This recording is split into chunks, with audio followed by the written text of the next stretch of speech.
નમસ્તે. Hello students. આજના વિડીયોમાં આપણે ગ્રામરનું રિવિઝન કરવાનું છે અને રિવિઝનનો પોઈન્ટ છે સિમ્પલ ટેન્સ. હવે સિમ્પલ ટેન્સ આપણે ખબર છે કે સિમ્પલ પ્રેઝન્ટ, સિમ્પલ પાસ્ટ અને સિમ્પલ ફ્યુચર આ ત્રણેય ટેન્સનો આપણે અગાઉ જ ડીપલી આનો અભ્યાસ કરી ગયા છે. પણ આજે રિવિઝન વખતે આનો આપણે ઉપર છેલ્લો અને ટૂંકમાં આપણે એનો પરિચય મેળવી લઈએ ફરીથી. તો જે પણ તમને કન્ફ્યુઝન હોય એ દૂર થઈ જાય. હવે સૌપ્રથમ છે સિમ્પલ પ્રેઝન્ટ ટેન્સ એટલે કે સાદો વર્તમાન કાળ. હવે સૌપ્રથમ તો એ જોવાનું કે સાદા વર્તમાન કાળનો અભ્યાસ જ્યારે આપણે કરવો હોય તો એનો ઉપયોગ કઈ રીતે થાય છે અને કઈ જગ્યાએ એનો ઉપયોગ થાય છે. તો એનો ઉપયોગ આપણે જોઈએ, સાદા વર્તમાન કાળનો ઉપયોગ જોઈએ તો સૌપ્રથમ તો એનો ઉપયોગ છે કે જે રોજિંદી ક્રિયા કરીએ છીએ તેને દર્શાવવા માટે આપણે સાદા વર્તમાન કાળનો ઉપયોગ કરીએ છીએ. રોજિંદી ક્રિયા જેમ કે સૂઈએ છીએ, ઉઠીએ છીએ, ખાઈએ છીએ, પીએ છીએ, નાહીએ છીએ, ધોઈએ છીએ, એ બધી જ જે ક્રિયા છે એ આપણે શું કરીએ છીએ? દરરોજ કરીએ છીએ. મતલબ કે રોજિંદી આ ક્રિયા છે એને દર્શાવવા માટે આપણે સાદા વર્તમાન કાળનો ઉપયોગ કરીએ છીએ. બીજો એનો ઉપયોગ છે કે જે રૂઢિપ્રયોગ છે, કહેવતો છે કે જે ક્યારેય બદલાતી નથી. કોઈ કહેવત છે ગઈકાલે જે બોલવામાં આવતી હોય તો એવું જરૂરી નથી કે આજે હવે એનું જે બોલવાનું જે ટોન છે, એની જે કાળની જે ક્રિયા છે એ આજે આપણે ચેન્જ કરી નાખીએ. એ તો જે રહેવાની હતી એની જ રહેવાની છે. વર્ષો પહેલાં પણ આપણે એ જ કહેવતો બોલતા હતા, એ જ રૂઢિપ્રયોગ બોલતા હતા અને આજે પણ આપણે એ જ બોલીએ છીએ અને ભવિષ્યમાં પણ આપણે એ જ બોલવાના છીએ. એમાં કોઈ પણ જાતનો ફેરફાર થવાનો નથી. તો બીજો એનો ઉપયોગ છે કે ભાઈ કહેવતો કે રૂઢિપ્રયોગો બોલવા માટે. એના પછી એનો ત્રીજો ઉપયોગ છે કે જે સનાતન સત્ય જે હોય છે. સનાતન સત્ય એટલે કે જે કોઈ પણ જે સત્ય જે હોય છે, મતલબ કે આપણે એમ કહીએ કે ભાઈ સૂર્ય સવારે જે ઉગે છે એ પૂર્વ દિશામાં ઉગે છે. તો ભાઈ આજે પૂર્વ દિશામાં ઉગ્યો અને કાલે પશ્ચિમ દિશામાં ઉગશે એવું થશે નહીં. એ સનાતન સત્ય છે કે સૂર્ય હંમેશા પૂર્વ દિશામાં જ ઉગવાનો છે. એટલા માટે એ કોઈ પણ ચેન્જ નથી થવાનો. એટલે એને દર્શાવવા માટે સાદા વર્તમાન કાળનો ઉપયોગ કરવામાં આવે છે. હવે એનો બીજો એક ઉપયોગ છે કે ગાણિતિક સિદ્ધાંત અને વૈજ્ઞાનિક સિદ્ધાંતોને દર્શાવવા માટે. વૈજ્ઞાનિક સિદ્ધાંત કયો થયો કે ભાઈ આજે આપણે સૂર્યનું વાત કરી તો પૂર્વ દિશામાં જ ઉગશે. તો એ આજે બીજે ઉગે, કાલે બીજે ઉગે, પરમ દિવસે બીજે ઉગે એવું થવાનું નથી. તો એક વૈજ્ઞાનિક સિદ્ધાંત થઈ ગયો. એ ઉપરાંત સફરજન કે જે કાંઈ એક્સરસાઇઝ કોઈ પણ વસ્તુ હોય ગુરુત્વાકર્ષણને લીધે નીચે જ પડે છે, ઉપર લટકી જતી નથી કે હવામાં અધર નથી થઈ જતી, એવું કાંઈ જ નથી થતું. આજે એવું થાય અને કાલે એવું નહીં થાય એવું પણ થવાનું નથી. એટલે એ થયા વૈજ્ઞાનિક સિદ્ધાંત. હવે ગાણિતિક સિદ્ધાંતની વાત કરીએ તો ગણિતને લગતા જેટલા પણ હોય, ધારો કે સામાન્ય આપણે લઈએ કે 2 + 2 કરીએ તો એ 4 જ થવાના છે. આજે 4 થાય, કાલે 3 થશે, પરમ દિવસે 5 થશે, એવું થઈ શકે નહીં. તો એવા જે ગાણિતિક અને વૈજ્ઞાનિક સિદ્ધાંતો છે એને દર્શાવવા માટે પણ સાદા વર્તમાન કાળનો ઉપયોગ આપણે કરીએ છીએ. તો આ એનો એક નાનકડો ઉપયોગની વાત થઈ. હવે જ્યારે આપણે આગળ અભ્યાસ કરીએ તો જે સાદા વર્તમાન કાળ છે તો એની પહેલા સ્ટ્રક્ચર, એનું જે વાક્ય રચના છે એ આપણે સમજવી જોઈએ. તો હવે જે એનું વાક્ય રચના છે એ આપણે ત્યારે પણ જોઈ હતી, આજે ફરીથી આપણે જોઈ લઈએ કે સૌથી પહેલા તો કોઈ પણ જે સામાન્ય વાક્ય હોય એમાં આવે સૌથી પહેલા સબ્જેક્ટ એટલે કે ક્રિયાનો કરનાર કર્તા. હવે સબ્જેક્ટ આવશે, એના પછી જે મેઇન એનો પાયો જે કહીએ આપણે એ છે વર્બ. વર્બ એટલે કે ક્રિયાપદ. હવે ક્રિયાપદ છે એ કાં તો એમને મતલબ કે V1 તરીકે પણ આવી શકે અને બીજું એક રૂપ છે એનું એસ અથવા તો es લાગેલું રૂપ. હવે તમને એવો ક્વેશ્ચન થાય કે એસ અને es ક્યારે લાગે, એસ અથવા તો es ક્યારે લાગે અને એકલું ક્યારે આવે? તો એનો ઉપયોગ આપણે અહીંયા ડુ અને ડઝ દ્વારા જોવાનો છે. હવે ડુ અને ડઝ નો પણ ઉપયોગ આપણે પછી જોશું. પહેલા આપણે V1 ક્યારે આવે અને એસ અથવા તો es વાળું રૂપ ક્યારે આવે? તો જ્યારે V1 વાળું રૂપ આવે તો એ જ્યારે પણ કોઈ બહુવચન કરતા હોય, ક્યારે હોય? બહુવચન કરતા, પ્લુરલ નાઉન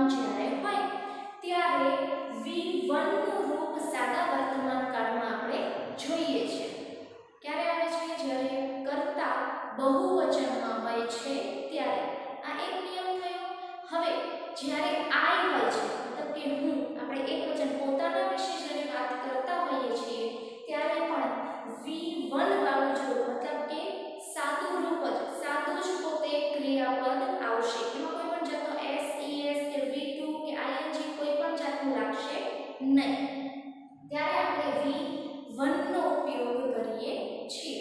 હવે બીજું છે કે જ્યારે કર્તા છે એ એક વચનમાં આવી જાય છે, કર્તા છે એ એક વચનમાં જ્યારે હોય છે, સિંગ્યુલર નાઉનમાં જ્યારે હોય છે ત્યારે s અથવા તો es વાળું રૂપ લાગે છે. ક્યારે લાગે છે? જ્યારે કર્તા એક વચનમાં હોય છે ત્યારે s અથવા તો es વાળું રૂપ સાદા વર્તમાન કાળમાં વર્બને લાગતું હોય છે.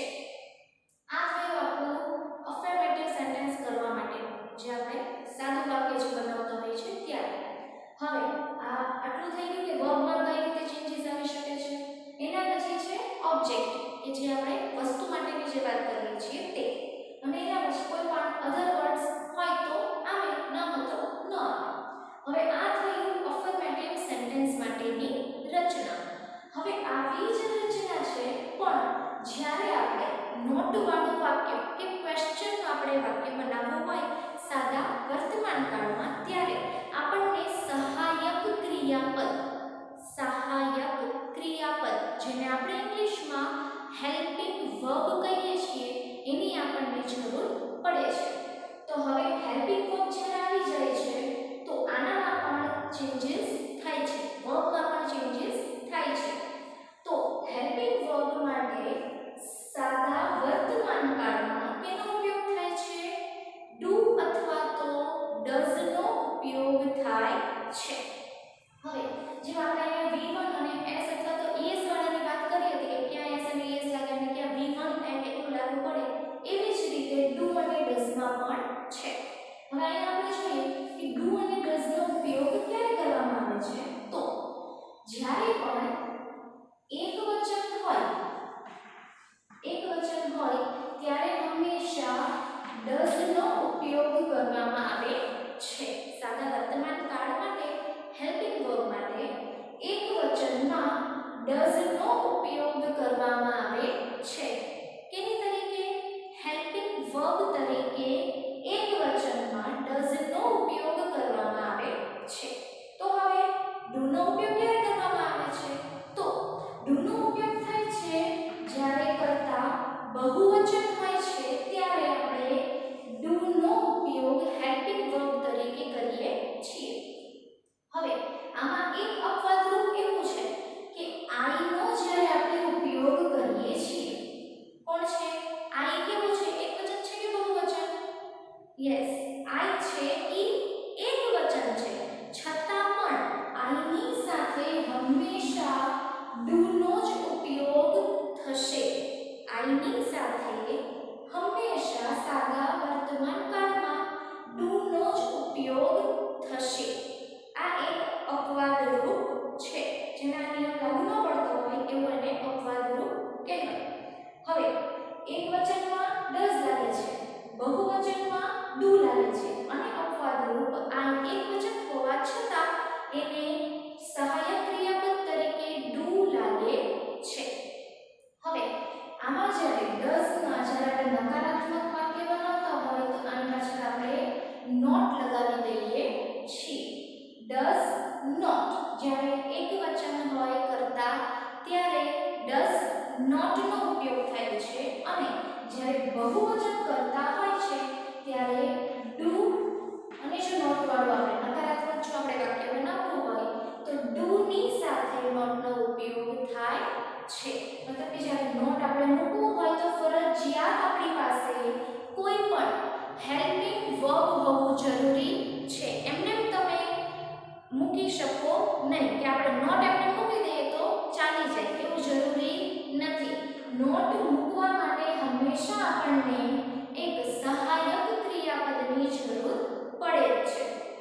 તો આ થયું સાદા વર્તમાન કાળની સમજ કે એકવચન હોય ત્યારે ડઝ વપરાય છે હેલ્પિંગ વર્બ તરીકે, સહાયક ક્રિયાપદ તરીકે. બહુવચન હોય છે ત્યારે ડુ વપરાય છે સહાયક ક્રિયાપદ તરીકે, અને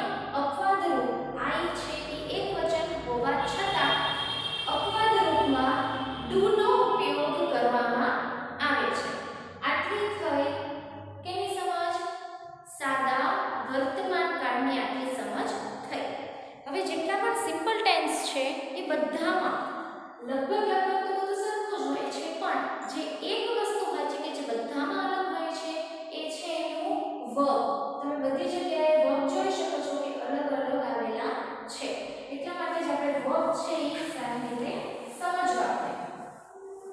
એના પછી છે હવે બીજું સાદો ભૂતકાળ.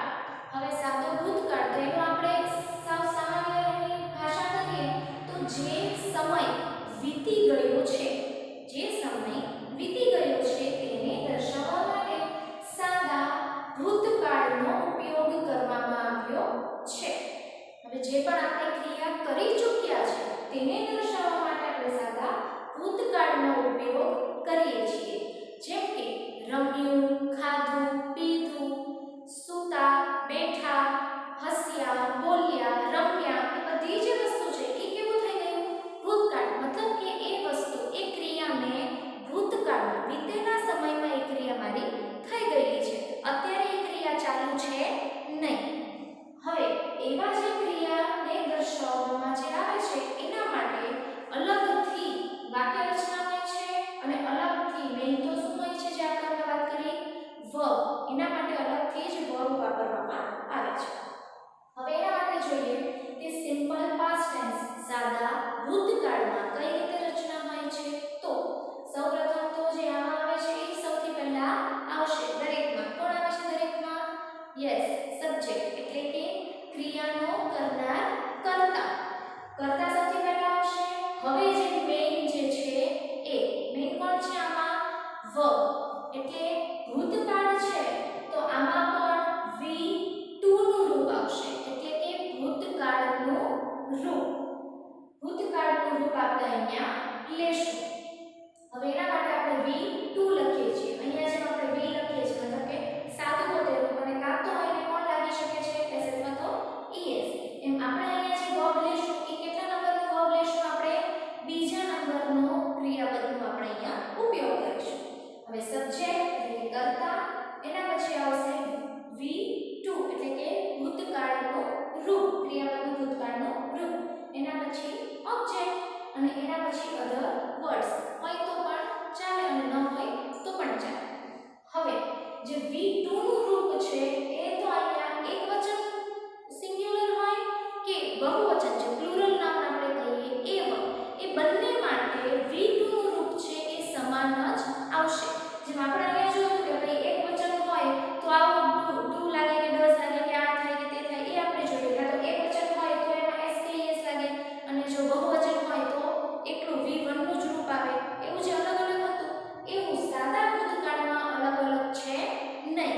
સાદા ભૂતકાળમાં V2 નું જે રૂપ છે એ એકવચન અને બહુવચન બંને કર્તા માટે સેમ જ રહે છે. એમાં કોઈ અલગ અલગ છે નહીં.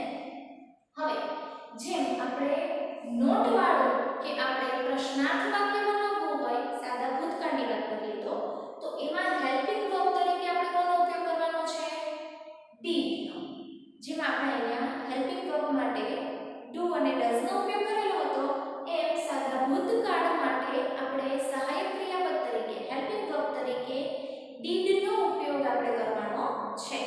તો જ્યારે આપણે did નો ઉપયોગ કરીએ છીએ, જ્યારે આપણે સ્વાગત કરાવતા હતા કે આગળ ટેક્સ્ટ બુક પણ કરાવતા હતા ત્યારે ક્યારેય પણ જો આમ did વાળું વાક્ય આવે તો મેં તમને કીધું છે કે did ની સાથે હંમેશા ક્રિયાપદનું કેવું રૂપ આવે? એકવચનનું જ રૂપ. મતલબ કે ક્રિયાપદનું પહેલું રૂપ જ આવે. ક્રિયાપદનું પહેલું રૂપ હંમેશા did ની સાથે આવે. આ did ની સાથે તમે V2 લખો તો એ ખોટું જ પડે, ક્યારેય સાચું પડી શકે નહીં. કેમ કે did ની સાથે સહાયક ક્રિયાપદ did ની સાથે હંમેશા વર્બ ક્રિયાપદનું પહેલું રૂપ જ આવે છે. આ તમને નિંદરમાંથી ઉઠાડીને પણ કોઈ પૂછે તો આપણને આવડવું જોઈએ. did ની સાથે કોણ આવે તો એ નથી ખબર કે V2 એવું બોલી દેવાનું નથી. કેમ કે હંમેશા did ની સાથે ક્રિયાપદનું પહેલું જ રૂપ આવશે. ચાલો એમાં કોઈ એકવચન કે બહુવચન અલગ અલગ છે નહીં. એકવચનની સાથે did આવે, બહુવચનની આવે did આવે, એવું કંઈ છે નહીં. હંમેશા ક્રિયાપદ કોઈ પણ કર્તા હોય એની સાથે હેલ્પિંગ વર્બ તરીકે did જ આવવાનું છે. અને did ની સાથે હંમેશા ક્રિયાપદનું પહેલું રૂપ, જેમ કે આપણે અહીંયા drink લખીએ કે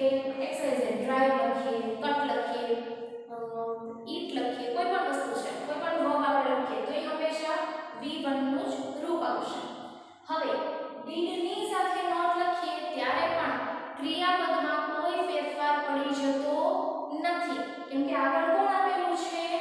did આપેલું છે. તો did not eat, did not sing, did not drive.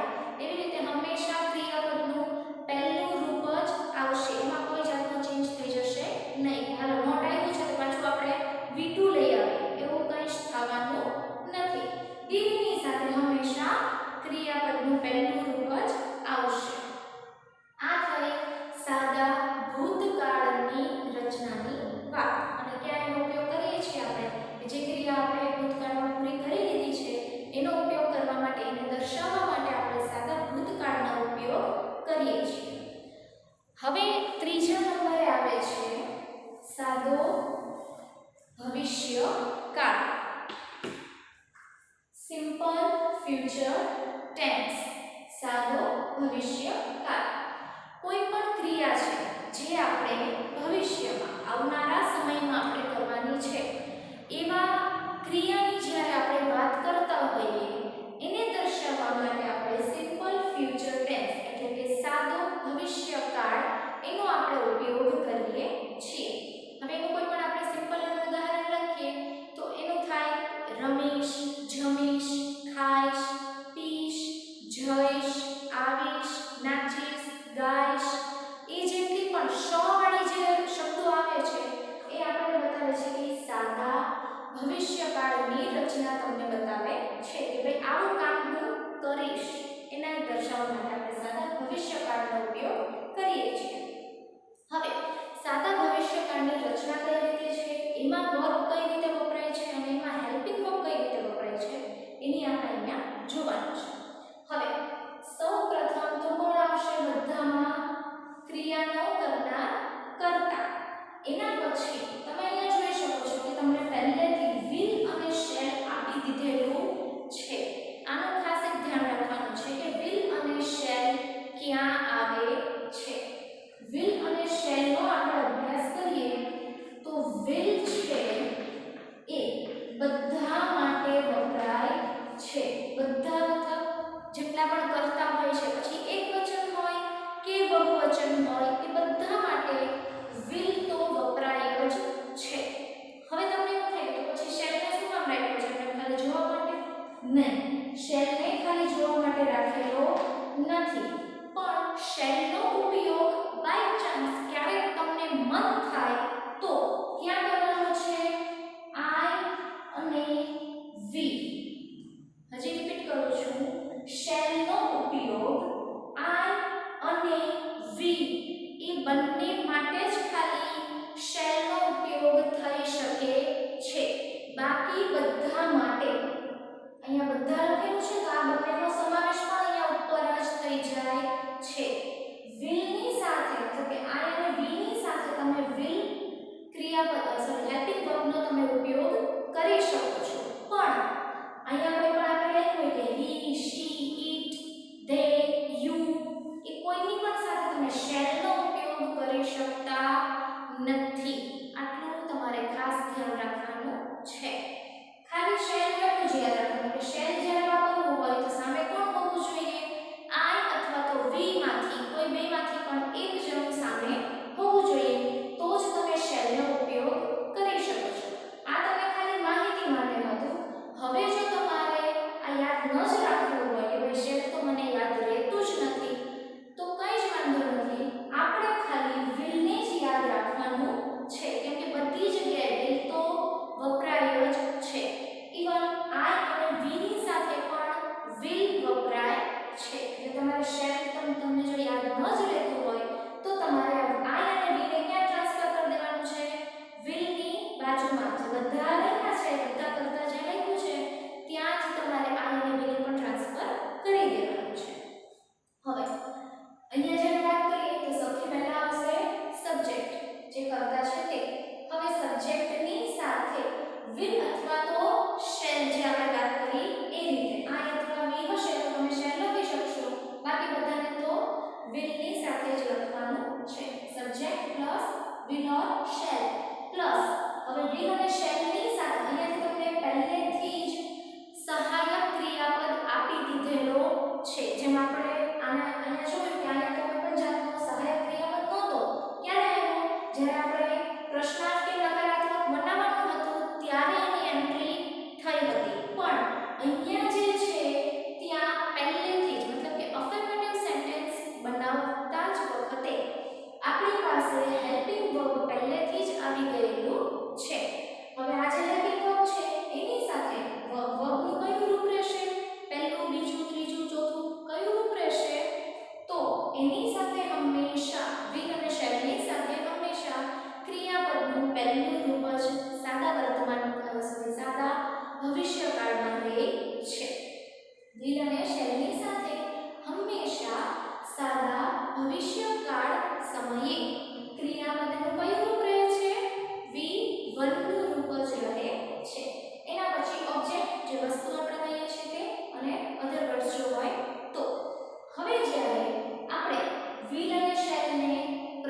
પ્રશ્નાર્થ ચિહ્ન મીન્સ કે પ્રશ્નાર્થ વાક્ય જ્યારે આપણે બનાવવું હોય તો આપણે શું કરીશું કે ભાઈ will અને shall ને આપણે આગળ સૌથી પહેલા પ્રશ્નની શરૂઆતમાં કર્તાની જગ્યાએ લઈ લઈશું એના પછી કોણ આવશે સીધું એના પછી આવશે V1 કોઈ પણ જાતનું V2 નહીં કે V3 નહીં કે ing વાળું નહીં પણ સીધું આવશે will અને shall ની સાથે V1 નું રૂપ હવે જો આપણે એને નોટ વાળો મતલબ કે નેગેટિવ સેન્ટેન્સ આપણે નકારાત્મક વાક્ય બનાવવું હોય તો એની સાથે કોણ આવી શકે છે તો will અથવા તો shall ક્યારે આવશે જ્યારે ing v હશે તો જ બાકી will not અને not ની પછી જે v1 વાળું આપણે લખીએ જેમ આપણે ઉપર did વાળામાં વાત કરી આપણે કે ભાઈ did ની સાથે હંમેશા કેવું હશે ક્રિયાપદનું પહેલું રૂપ અને એવી જ રીતે will અથવા તો shall ની સાથે ભલે not હોય કે ન હોય પણ હંમેશા ક્રિયાપદનું અહીંયા v1 નું જ રૂપ રહેશે મતલબ કે will not drink will not drive will not sing એવી જ રીતે એનું will not ની સાથે ક્રિયાપદનું પહેલું રૂપ આવશે આપણે અહીંયા ટૂંકમાં ત્રણેય simple tense simple present tense simple past tense અને સિમ્પલ ફ્યુચર ટેન્સ ની અહીંયા ટૂંકમાં માહિતી મેળવી જે બધામાં કોમન જે છે મતલબ કે જે મેઇન જે આપણે કહી શકીએ વર્બ તો આવે છે પણ અહીંયા શું છે ડિફરન્ટ વર્બ આવે છે જેમ કે અહીંયા સિમ્પલ પ્રેઝન્ટ ટેન્સમાં s અથવા તો yes વાળું હતું પાસ્ટ ટેન્સમાં v2 છે ફ્યુચર ટેન્સમાં will અને shall ની સાથે પણ v1 આવશે હવે બીજું અહીંયા જોઈએ તો સહાયક ક્રિયાપદ આપણે જોઈ લઈએ એકવાર ફરીથી એકવાર પાછું વાગોડી લઈએ આપણે કે ભાઈ પ્રેઝન્ટ સિમ્પલ પ્રેઝન્ટ ટેન્સ છે તો એમાં સહાયક ક્રિયાપદ તરીકે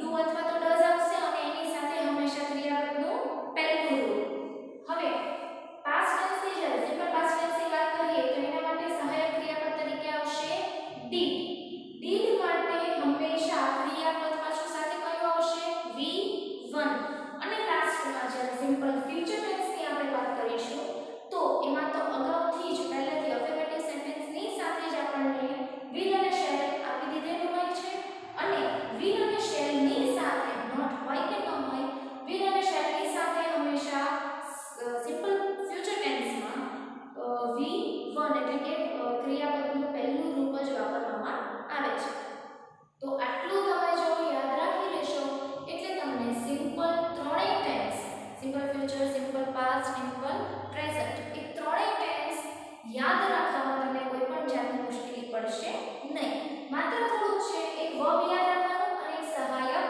ક્રિયાપદ